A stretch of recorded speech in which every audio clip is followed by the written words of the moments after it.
Assalamualaikum warahmatullahi wabarakatuh.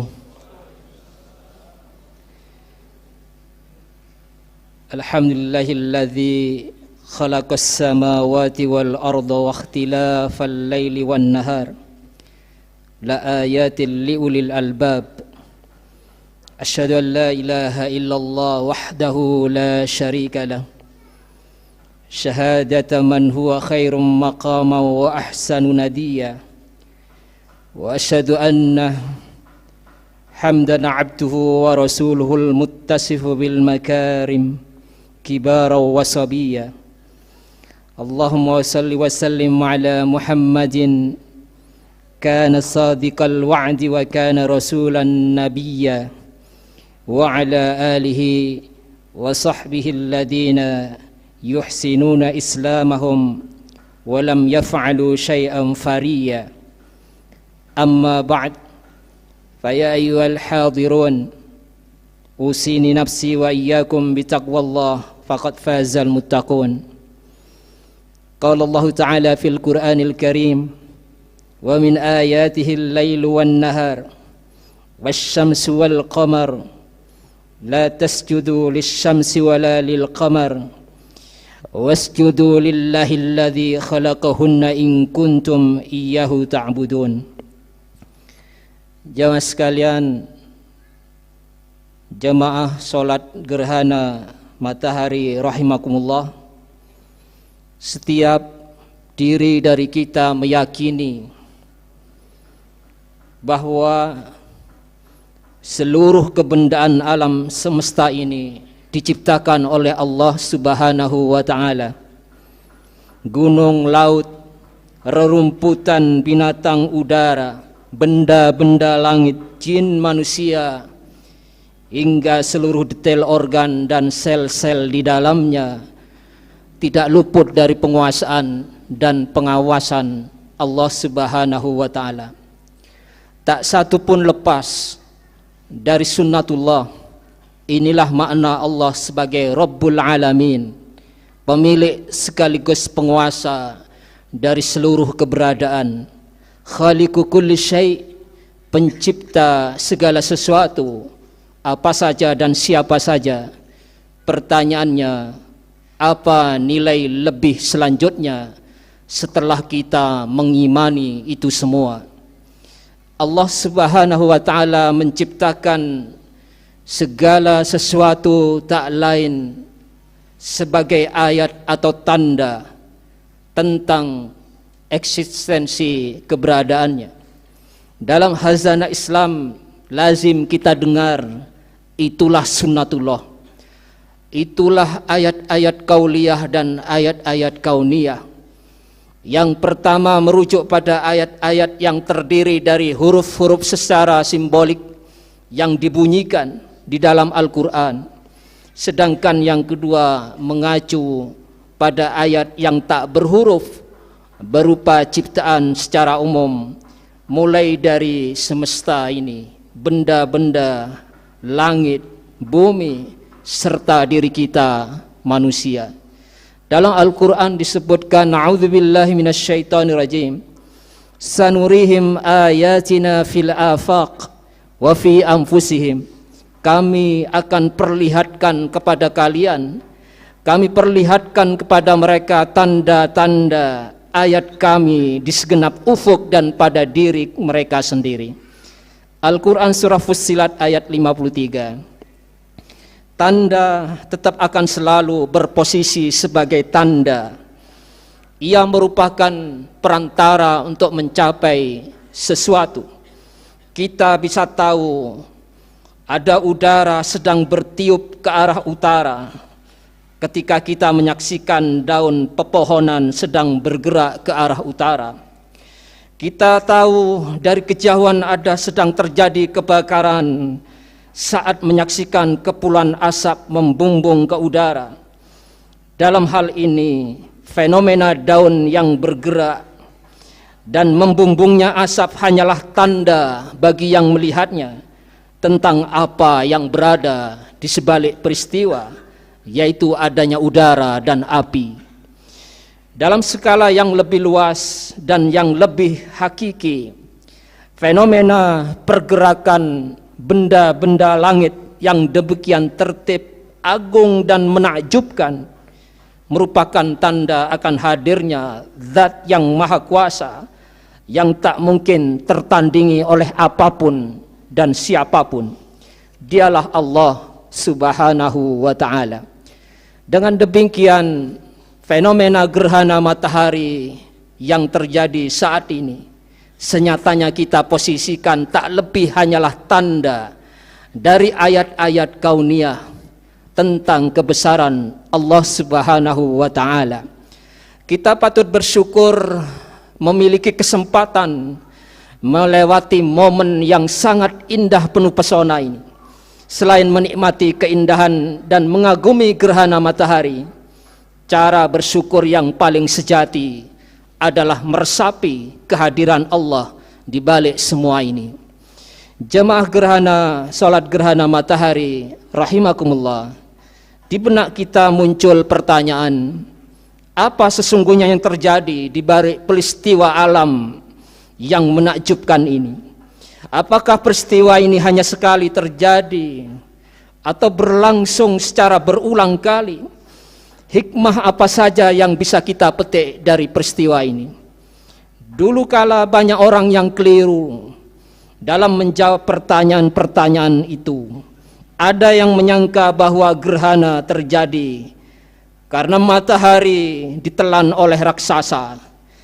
Maka itu kemudian mereka memukul kentongan, lesung dan benda-benda lain yang menimbulkan bunyi nyaring untuk menimbulkan bunyi-bunyi yang gaduh dengan tujuan agar raksasa yang menelan matahari itu takut lalu memuntahkan kembali matahari yang telah ditelannya. Kaum muslimin pada masa sejarah Islam awal, pada saat Rasulullah SAW masih hidup, juga pernah di antara manusia memiliki anggapan yang keliru tentang gerhana matahari. Atas kehendak Allah pada saat itu, bersamaan dengan wafatnya Ibrahim, putra Rasulullah SAW, maka kemudian sebagian sahabat mengira bahwa gerhana matahari itu terjadi karena wafatnya Ibrahim, putra Rasulullah SAW. Kaum muslimin yang dirahmati oleh Allah, seperti telah kami bacakan di awal khutbah tadi, malam siang merupakan tanda di antara sekian kekuasaan Allah yang bertebaran di jagat maya ini. Agar lebih memahami, mari kita perhatikan bunyi ayat ini. Wasyamsu tajri limustaqarril laha dzalika taqdirul azizil alim wal qamara qaddarnahu manazil hatta 'ada kal 'urjunil qadim lasyamsu yanbaghi laha an tudrikal qamar walal lailu sabiqun nahar wa kullum fi falaki yasbahun. Dan matahari berjalan di tempat peredarannya, demikianlah ketetapan yang maha perkasa, yang lagi maha pengetahui. Dan telah kami tetapkan bagi bulan manzilah-manzilah, sehingga setelah dia sampai ke manzilah terakhir, kembalilah dia sebagai bentuk tandan yang tua. Tidaklah mungkin bagi matahari mendapatkan bulan, dan malam pun tidak mungkin mendahului siang, dan masing-masing beredar pada garis edarnya. Surah Yasin ayat 37 hingga 40. Dengan demikian, siang, malam, matahari, bulan merupakan tanda-tanda ciptaan-ciptaan Allah, dan semuanya itu diciptakan menurut aturan-aturan tertentu yang menurut para ahli ilmu alam disebut dengan hukum alam, atau yang kita namakan dengan istilah sunnatullah. Gerhana matahari atau gerhana bulan merupakan bukti adanya sunnatullah itu. Sunnatullah adalah hukum yang telah Allah tetapkan, dan menghadapi hukum Allah semacam ini, manusia tidak berdaya sama sekali untuk mengubahnya, apalagi menentangnya. Kita sadar betul tentang ketidakberdayaan kita, tentang kelemahan kita, kenistaan kita, kehinaan kita di hadapan kekuasaan Allah yang Maha Agung. Dengan kesadaran seperti itu akan menjadi pangkal keselamatan kita, kebahagiaan kita di dunia ini, lalu kemudian mendorong kita untuk berpasrah diri pada bimbingan dan petunjuk ilahi. Allah Maha Agung, Allah Maha Kuasa, Allah Maha Perkasa. Jamaah salat gerhana matahari rahimakumullah, jika kita sering mendengar anjuran untuk mengucapkan Masya Allah atas kuasa Allah, kala kita berdecak kagum, maka sungguhnya itu satu cerminan tentang ajaran bahwa segala sesuatu yang menakjubkan sekalipun harus dikembalikan pada keagungan dan kekuasaan Allah Subhanahu wa taala. Kita kemudian dianjurkan seketika mengingat Allah, menyucikannya dari godaan keindahan-keindahan lain selain keindahan Allah. Maka Allah sendiri mengungkapkan bahwa tiap sesuatu yang ada di langit, di bumi, di antara keduanya, semuanya bertasbih tanpa henti sebagai bentuk ketundukan dan ketaatan kepadanya. Dalam surah Al-Hadid ayat 1 disebutkan, Sabbaha lillahi ma fis samawati wal ard wa huwal azizul hakim. Semua yang ada di langit, yang berada di bumi, bertasbih kepada Allah, dan dialah yang maha perkasa lagi maha bijaksana. Sementara dalam surah Al-Isra ayat 44 dinyatakan, Tusabbihu lahus samawati sab'a wal ardu wa man fihinna wa in min syai'in illa yusabbihu bihamdihi walakin la tafqahun tasbihahum innahu kana haliman ghafura.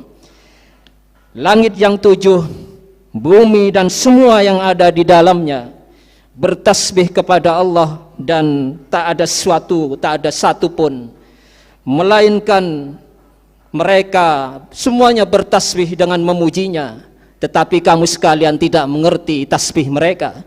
Sungguh dia adalah maha penyantun, lahi maha pengampun. Jamaah salat gerhana matahari rahimakumullah, apa kemudian konsekuensi lanjutan ketika kita mengimani, menyucikan serta mengagungkan Allah Subhanahu wa taala dengan peristiwa ini? Tak lain adalah kita berintrospeksi diri, betapa lemah, betapa rendahnya diri kita di hadapannya. Meningkatnya, dengan demikian meningkatnya pengagungan kepada Allah berbanding lurus dengan menurunnya sikap takabur, sikap angkuh atau congkak, termasuk kita sombong dengan prestasi ibadah kita. Yang diingat adalah ketidakberdayaan kita, diri yang lemah ini, sehingga kemudian muncul sikap merasa bersalah dan bergairah untuk memperbanyak istighfar, selalu mohon ampunan kepada Allah SWT. Dalam momen gerhana matahari ini pula kita dianjurkan untuk menyujudkan seluruh kebanggaan, menyujudkan seluruh keagungan di luar Allah, sebab pada hakikatnya semuanya itu hanyalah tanda. Wa min ayatihil lailu wan nahar wasyamsu wal qamar la tasjudu lisyamsi wala lil qamar wasjudu lillahilladzi khalaqahunna in kuntum iyyahu ta'budun. Sebagian tanda-tanda kebesarannya ialah malam, siang, matahari dan bulan. Jangan kalian bersujud pada matahari dan bulan, tetapi bersujudlah kalian pada Allah yang menciptakan semua itu jika kamu menyembahnya. Dalam praktek kehidupan sehari-hari, ada yang memaknai sujud pada ayat ini sebagai perintah untuk melaksanakan sholat gerhana, sebagaimana yang baru saja kita laksanakan. Momen gerhana matahari ini juga menjadi satu sarana bagi kita untuk memperbanyak permohonan ampunan, taubat kembali ke jalan ketaatan, kembali kepada Allah sebagai asal muasal segala keberadaan. Semoga fenomena gerhana matahari hari ini meningkatkan kedekatan kita, lebih meningkatkan ketakwaan kita pada Allah Subhanahu wa taala, membesarkan hati kita untuk senantiasa tulus ikhlas menolong sesama, serta menjaga diri kita untuk selalu ramah terhadap alam lingkungan sekitar kita. Akhirnya sebagai penutup khutbah ini, marilah kita bersama-sama kita panjatkan doa kepada hadirat Allah Subhanahu wa taala dengan ikhlas sepenuh ketulusan hati. Mudah-mudahan kebersamaan kita pada saat ini dalam berdoa ini kemudian Allah mengabulkan semuanya. Alhamdulillahirabbil alamin. Hamdan yuwafi ni'amahu wa yukafi mazida. Ya Rabbana lakal hamdu kama yanbaghi li jalali wajhika wal karim wa 'azimi sultanik. Rabbana innana sami'na munadiyan yunadi lil iman al-aminu bi rabbikum fa amanna. Rabbana ighfir lana dhunubana wa kaffir 'anna sayyi'atina wa tawaffana ma'al abrar. Rabbana la tuzigh qulubana ba'da idh hadaytana wa hab lana min ladunka rahmah innaka antal wahhab. Rabbana innaka jami'un nas liyaumin la raiba fihi innallaha la yukhliful mi'ad. Rabbana la tu'akhidna in nasina aw akhtana. Rabbana la tahmil alaina isran kama hamaltahu ala alladhina min qablina. Rabbana wa la tuhammilna ma la taqata lana bi wa'fu 'anna waghfir lana warhamna anta maulana fansurna 'alal qaumil kafirin. Rabbana taqabbal minna salatana wa siyamana wa jami'a ibadatina birahmatika ya arhamar rahimin. Subhana rabbika rabbil izzati amma yasifun wa salamun 'alal mursalin walhamdulillahi rabbil alamin. Wassalamu alaikum warahmatullahi wabarakatuh.